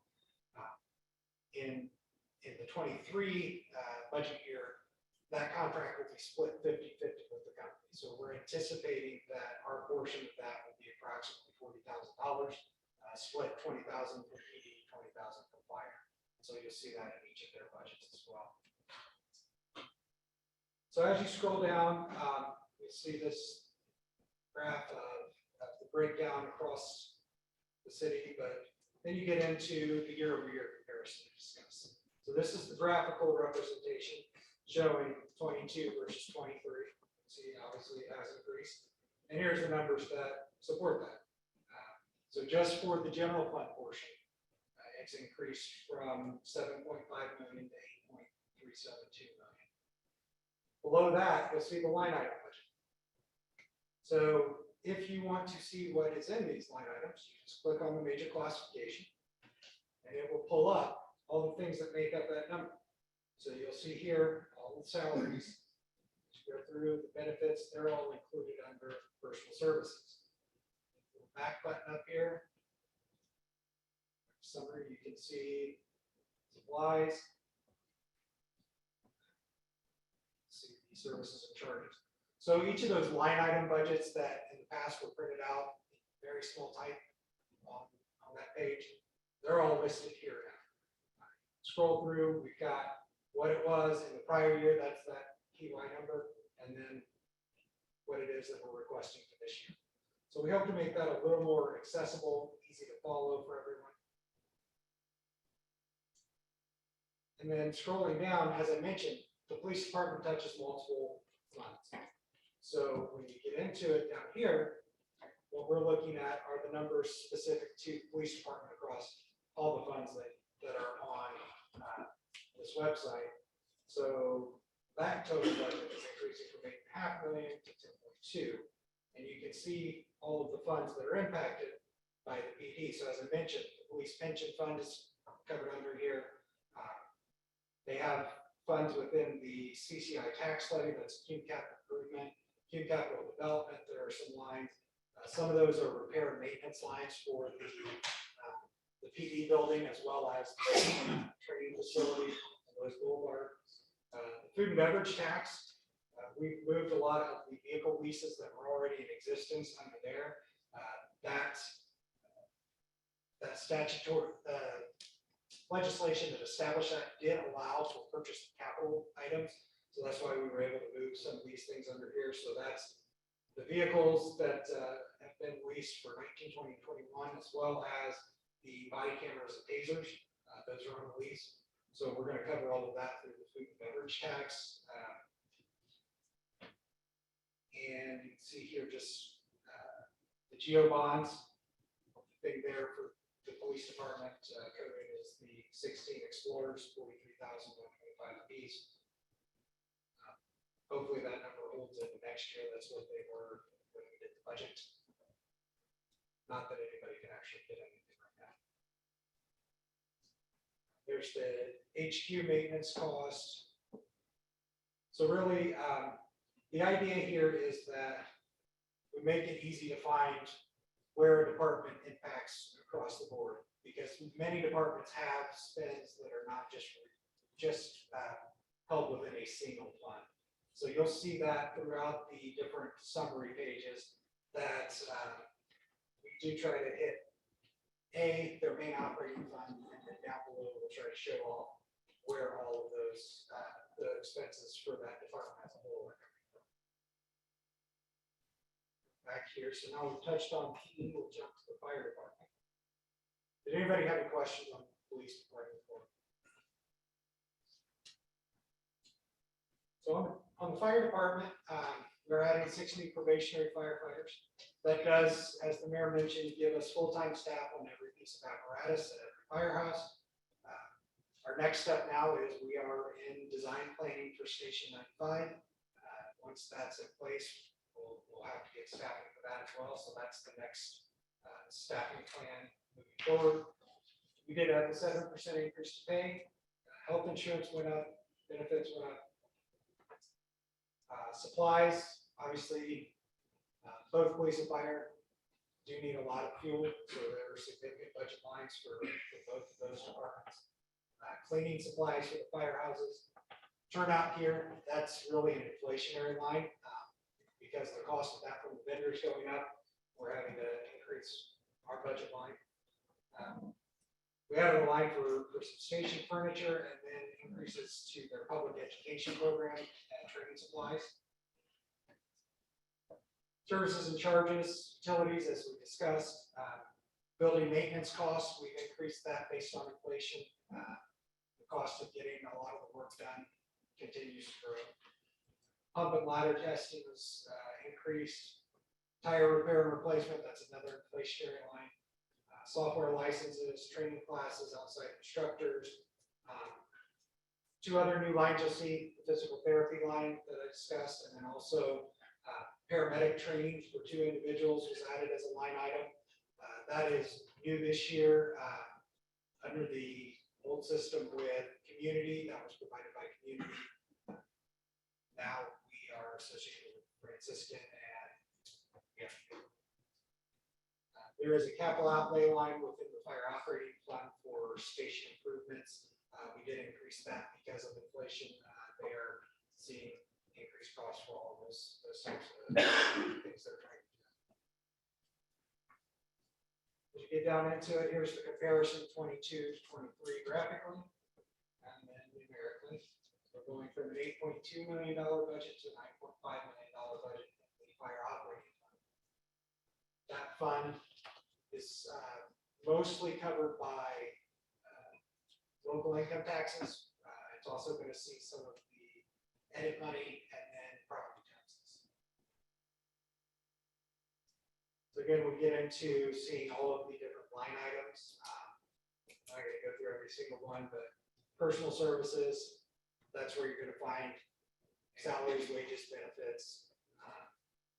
Supplies obviously are supplies, it's office supplies, repair, maintenance supplies, operating supplies.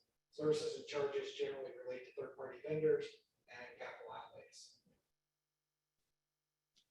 So again, the fire department does touch multiple funds. They have their operating fund. They do have line items within the cap development fund. So some of their tracking software, the public safety radios, the geo lease bond for station 93 comes out of that. And then we have some items in the geo bond proceeds. In addition to the purchase of a new engine for station 92, we would also be looking at some roof replacements.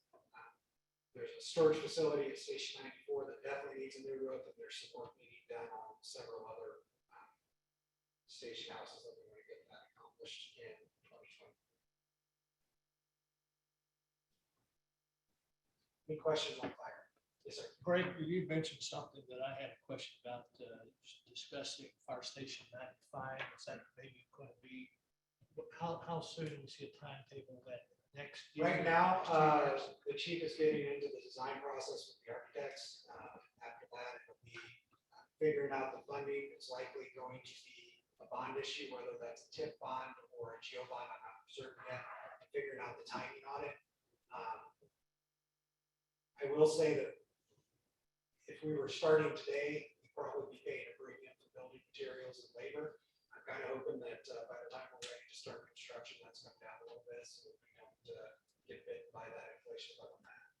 And do we have a location in mind yet? Is that- Yes, we do based have a on- location on the east side. We've got the land dedicated to us already, so that's, Wonderful. yeah, that's all worked out. So the biggest thing now is getting it designed, figuring out what we need funding wise. That funding is also going to include buying the apparatus to go within it, and then figuring out staffing it 3 shifts, 4 full-timers on each of the apparatus. Thank you. So then the next item on my list is the edit fund. As I mentioned, we did plan this at 2 million.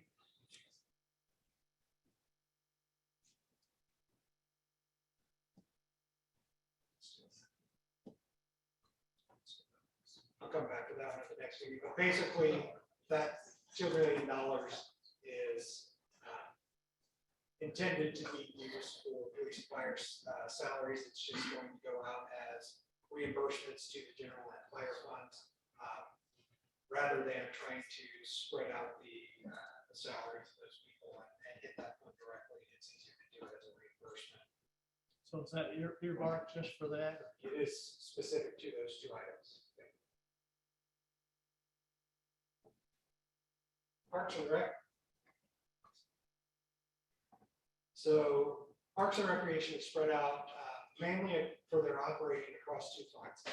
Fund 204 is their property tax funded fund, and that one is now only for personal services. So that's capturing just the salaries, wages, and the capital that was in there has been shifted out to either beverage or to the geo bond.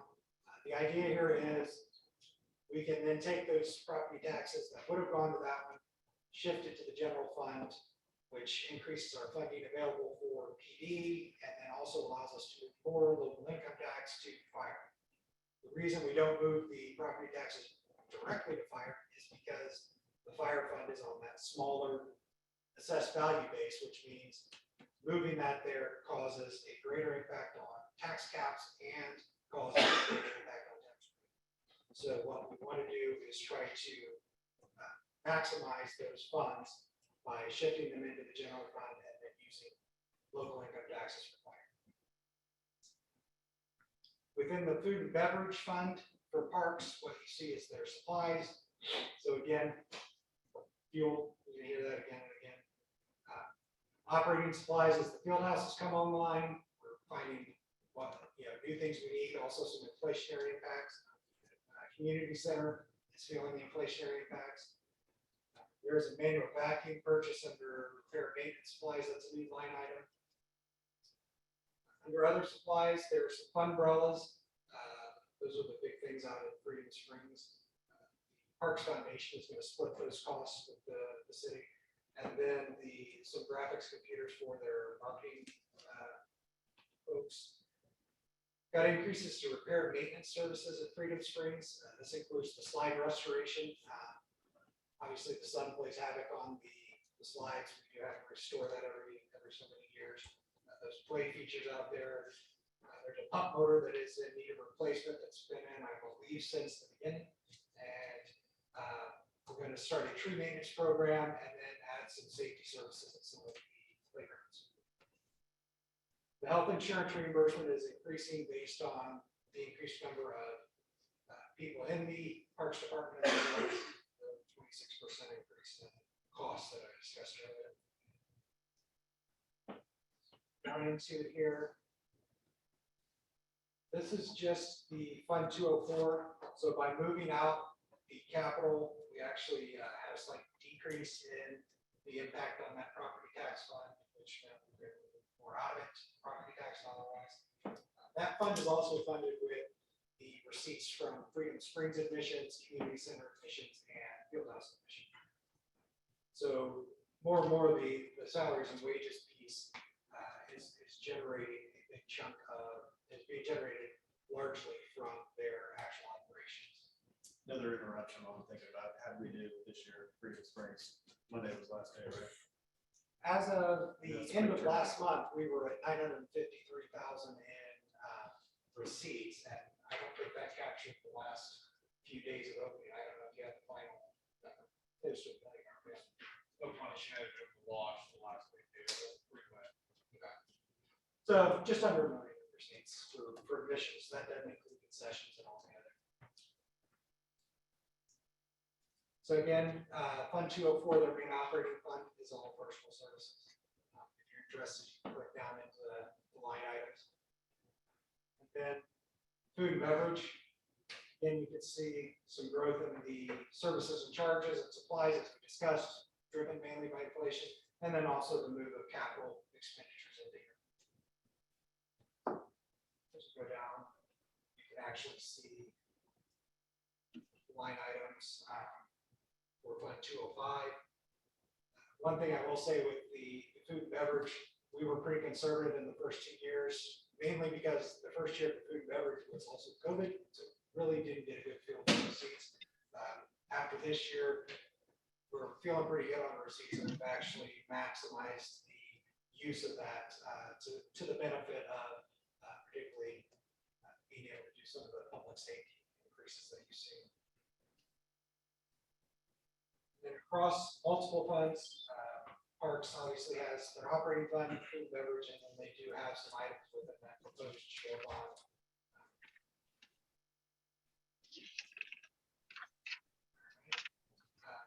So that covers Parks and food and beverage. Airport, scroll back up to the top here. Hey, Greg, before you move Yes. on from Parks, the conversion of a part-time aquatics coordinator, I was going to speak this one as well, maybe. So they're going to go from part-time to full-time. What was the budget impact of that transition?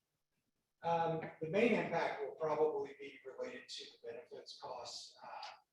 Right now, the health insurance cost is about $90,300 full-time employee, and then 10% of that is paid by the also see the perp impact, which to the city, that impact is 1.2% of their salary. But as far as work-wise, I don't know if that person was working the kind of hours that Brooke did as well, but she probably got quite a bit of hours OT in, just working as a part-time. So I don't think salary-wise, we're gonna see much change. The biggest change is the benefits piece. And that person's responsibilities outside of Freedom Springs operating would be. Outside of Freedom Springs never stops. So just because of the season from May to October, the operations of what you don't see never stop. Constant improvements on all season. There's nonstop hiring, recruitment, when there does get one season. Just overall maintenance.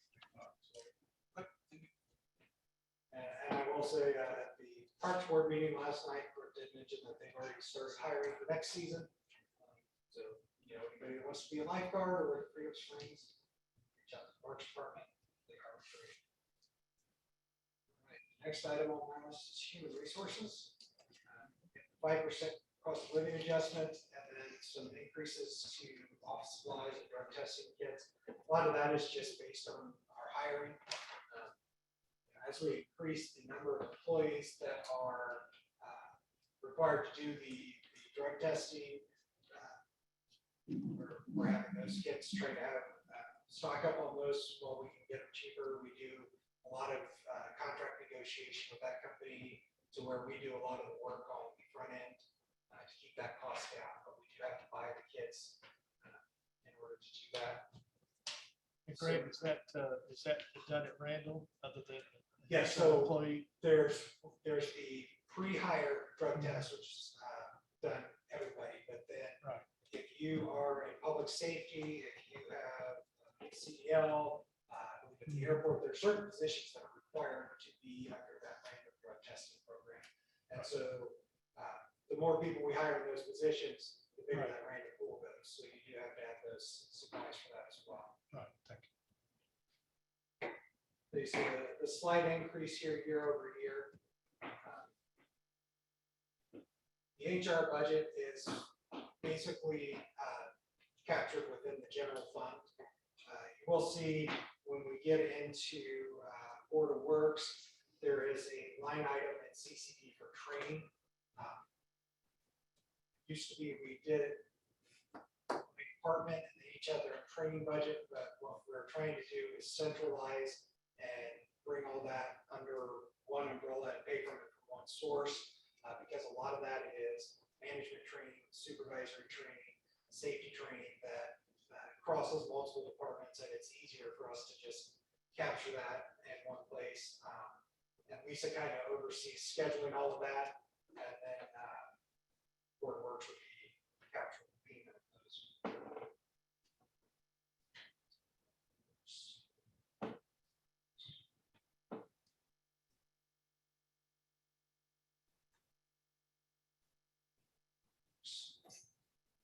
So Board of Works is going to reflect big change year over year. And part of that is because the way that the state requires us to record our local income taxes. In the past, we would allocate a portion of local income taxes to fire, a portion to the general fund, and a portion to the local income tax backed bond. This year, the State Board of Accounts said you have to deposit it all in your general fund, and then you can appropriate it from the general fund to the other funds that it's going to. So you will see in the Board of Works, there are line items for transfer to fire fund, transfer to lit bond fund. You're going to see the increase in the health insurance captured here. So as I discussed, that $19,333 per full-time employee. Additionally, we're adding full-time code enforcement. The Board of Public Works is also where FICA and Medicare costs are captured for all of the city employees outside of utilities and the airport. Those two, or those pay for their own FICA and Medicare. Everything else for all other city positions is captured under the Board of Public Works. Per cost for all those same positions captured by the Board of Public Works. Workers' comp insurance, public property and liability insurance. It's paid from Board of Public Works. It's being moved out of the general fund to the CCI fund. Part of that was to free up additional funding for our public safety needs. Again, fuel, and then utility costs. So the utility costs of the Board of Public Works cover streetlights. They cover all of the stop and go lights. They cover utilities for this building. So we do have a lot of electric costs, particularly, and that's all covered within this budget. Greg, excuse me, is there a compensation for the board of work members? Is that like what the regular employees?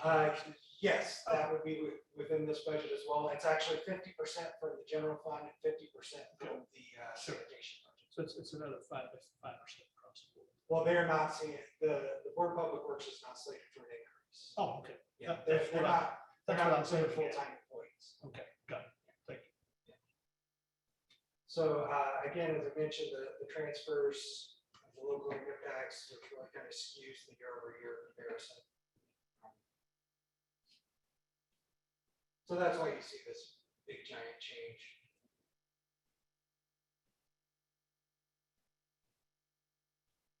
So that other / miscellaneous line, that's those transfers. To try and lay out the difference there.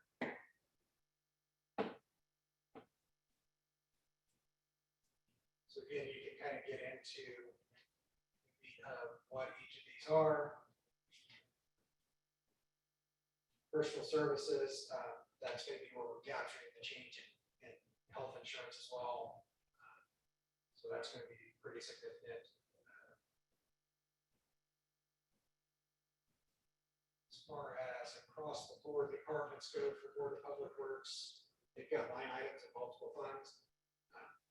Food and beverage tax fund has a line for some of the fleet leases. CCI tax levy, CCD fund, you'll see those when we get into those funds on the second night as well. But there are some lines that are specifically for works. But in general, it is one of the larger pieces of our general fund budget. Showing quite a bit larger this year because of the rate change. IT budgets. So this IT budget also does capture the change that was voted on this evening as far as the technicians go. Captures 5% cost of living increases, gasoline for vehicles. Services and charges were increased to add some additional storage for data backups. As we're growing and as we're producing more data electronically, we have to have more storage. Copier maintenance costs, that contract is coming up in 2023. We anticipate there may be some increase in that. We're also adding copiers as the city continues to grow. You'll see the year-over-year comparison here. And by number, it's pretty slight. IT does hit multiple funds as well. A lot of this is related to licensing. A lot of that is captured within CCI and CCD levies. Food and beverage tax, there's a small item for leases that were done in this year. We are not looking to do leases for the desktop and laptop replacements for 2023. We would like to use the bond proceeds to do that. Again, that's $152,000 that we don't have to pay interest on over the next 3 years.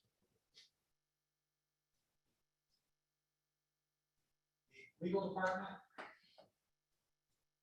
Main items in legal are salary increases, and then there was a slight decrease in their training budgets because there are a lot more remote training offers, things being offered now, so they're not having to travel as much. And then there was an increase in the legal research line because of some software increases from within. I believe legal is pretty much confined to just the general fund. So when we get down here, they've only got this one line item section rather than the multi-fund receipts and others. Redevelopment Commission and the Economic Development Commission are next ones here. Redevelopment Commission, this is just for their general fund portion of the budget. It is the same as it's been for the last, since I've been here. This pays for the board members, for the secretary, and then for legal services. That is unchanged. Economic Development Commission, we did have a reduction in their promotional budgets. This was based on what spending they've done in the last couple of years, as well as what's projected and planned already for 2023. So that will take that budget from 15,000 on that line item to 10,000. The remainder of that budget is pretty much their secretary and their board member. Finally, the last one on my list is the rainy day fund. And as I mentioned, we do not intend to spend a dime of the rainy day fund. And my hope is that with the interest rates coming back, that will continue growing the way it was before. On that, if anybody has any questions for tonight, I can answer. Otherwise, I'll see you again at the next meeting today.